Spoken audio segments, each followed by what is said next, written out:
Hi welcome back to my channel AJ cinema time. வணக்கம். இன்னைக்கு நம்ம சேனலில் தலைவர் தம்பி தலைமையில் மூவியோட ஸ்டோரி லைன் தான் பார்க்க போகிறோம். இது ஒரு காமெடி மூவி. இந்த படத்தோட ஹீரோ ஜீவா. அவரோட பேர் இதில் ஜீவரத்னம். இந்த படத்தில் இவர் ஒரு பொலிட்டீஷியன். இவர் எம்பிகேங்கிற ஒரு கட்சியில் இருப்பார். இன்னும் ஒரு வாரத்தில் அவங்க ஊரில் எலெக்ஷன் வரப்போகுது. அந்த ஊரில் இருக்க மக்கள் எல்லாருக்கும் அவங்களுக்கு தேவையான விஷயம் செஞ்சு கொடுக்குறதும் நல்லது கெட்டதுன்னு எல்லாத்துக்குமே ஜீவா தான் முன்னாடி வந்து நின்று பண்ணி கொடுப்பாரு. அதனால அவங்க எல்லாருமே ஜீவா பக்கம் தான் இருப்பாங்க. இவர் கட்சிக்கு ஒரு ஆப்போசிட் பார்ட்டி இருப்பார். அவர் அந்த ஊர் மக்கள் யாருக்குமே பிடிக்காது. ஜீவா மேலே அந்த ஊர் மக்களுக்கு இருக்க நம்பிக்கையை கெடுக்கிறதுக்கு ஏதாவது சான்ஸ் கிடைக்குமான்னு எதிர்பார்த்து அந்த ஆப்போசிட் பார்ட்டி எப்பவும் வெயிட் பண்ணிக்கிட்டே இருப்பான். இப்போ அந்த ஊரில் இளவரசனோட பொண்ணான சௌமியா அப்படிங்கிற பொண்ணுக்கும் கன்னியப்பனுங்கிற பையனுக்கும் அரேஞ்ச் மேரேஜ் ஃபிக்ஸ் ஆயிருக்கும். கன்னியப்பன் ஒரு 90s கிட். அவரை பார்த்த பொண்ணுங்க எல்லாருமே அவர் ரிஜெக்ட் பண்ணியிருப்பாங்க. அவரை ஃபோட்டோ பார்த்து ஓகேன்னு சொன்ன ஒரே பொண்ணு சௌமியா தான். அதனால சௌமியாவை அவருக்கு ரொம்பவே பிடிக்கும். இளவரசனுக்கு அவரோட பொண்ணு கல்யாணம் அவர் வீட்டில் நடக்கணும்னு ஆசை. அதனால சௌமியாவோட கல்யாணம் நாளைக்கு காலையில் 10:30 மணிக்கு நடக்கிறதா இருக்கும். முன்னாடி நாள் நைட்டு பாட்டு டான்ஸ்னு சௌமியா வீட்டில் நல்லா செலிப்ரேஷன் நடந்துட்டுருக்கோம். இளவரசன் வீட்டோட பக்கத்து வீடு தான் தம்பி ராமையா வீடு. அவரோட அப்பா பெட் ரிடனாக இருப்பார். பெட்டில் இருந்த மாதிரியே பக்கத்து வீட்டில் நடக்கிற செலிப்ரேஷனை பார்த்து இவரும் டான்ஸ் ஆடிக்கிட்டே இருப்பார். அப்படியே அவர் இறந்தும் போயிடுவார். இப்போது தம்பி ராமையா அவரோட அப்பாவோட இறுதி ஊர்வலம் பக்கத்து வீட்டு கல்யாணம் நடக்க போகிற அதே 10:30 மணிக்கு தான் நடக்கணும்னு சொல்வார். அதுக்கு காரணம் இவருக்கு ஒரு பொண்ணு இருந்திருப்பாங்க. அவங்களோட பேர் பூர்ணி. 4 வருஷத்துக்கு முன்னாடி சௌமியாவோட அப்பா இளவரசன் பூர்ணி ஒரு பையன்கிட்ட பேசிட்டு இருக்கிறத பார்த்துட்டு அதை தம்பி ராமையா கிட்ட வந்து சொல்லியிருப்பாரு.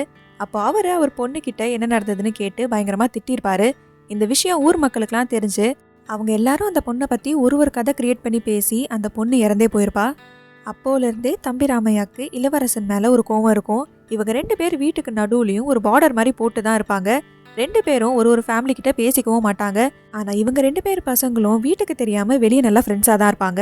ஜீவாவோட கட்சிக்கு இவங்க எல்லாரும் ஓட்டும் முக்கியம். அதுவும் இல்லாம சௌமியா இவருக்கு ரொம்ப தெரிஞ்ச பொண்ணு வேற. அதனால அவ கல்யாணத்துல எந்த பிரச்சனையும் வரக்கூடாதுங்கிறதுக்காக இந்த விஷயத்த அவர் சால்வ் பண்ண ட்ரை பண்ணுவாரு. ஆனா இவங்க 2 பேரும் பழைய பகையை மனசுல வச்சுக்கிட்டு கல்யாணமும் 10:30 மணிக்கு தான் நடக்கும், இறுதி ஊர்வலமும் 10:30 மணிக்கு தான் நடக்கும்னு மாறி மாறி சண்டை போட்டுட்டு இருப்பாங்க. இந்த சண்டைக்கெல்லாம் நடுவுல சௌமியாவை ஒன் சைடா லவ் பண்ற ஒரு பையன் அந்த ஊர்ல இருப்பான். அவன் இப்போ சௌமியா கிட்ட வந்து இந்த கலவரத்துக்கு நடுவில் வா நம்ம 2 பேரும் ஓடி போய் கல்யாணம் பண்ணிக்கலாம்னு தாலியை காட்டுவான். ஆல்ரெடி டென்ஷனில் இருந்த சௌமியா இவன் பேசினதை கேட்டு டென்ஷன் ஆகி இவனை அடிக்கிறதுக்காக காட்டு பக்கம் அவனை துரத்திட்டு ஓடுவாங்க. நைட்டு சௌமியா கல்யாண கெட்டப்பில் ஒரு பையனை துரத்திட்டு ஓடுறத ஊரில் இருக்க ஒருத்தர் பார்த்துருப்பாரு. அவர் சௌமியா ஏதோ ஒரு பையன் கூட ஓடி போனதா தப்பாக புரிஞ்சுப்பாரு. அதை ஊர் மக்கள்கிட்டையும் சொல்லிடுவாரு. அந்த பையனை துரத்திட்டு போன சௌமியா ரொம்ப நேரம் ஆகியும் வீட்டுக்கு திரும்ப வந்திருக்க மாட்டாங்க. அவங்கள காணும்னு வீட்டில் இருக்கிறவங்களும் ஊரில் இருக்கிறவங்களும் சேர்ந்து அவங்கள காட்டு பக்கம் தேடிட்டு இருப்பாங்க. இதுக்கப்புறம் என்ன நடக்க போகுது? சௌமியா எங்கே போனாங்க? அவங்க கிடைச்சாங்களா இல்லையா?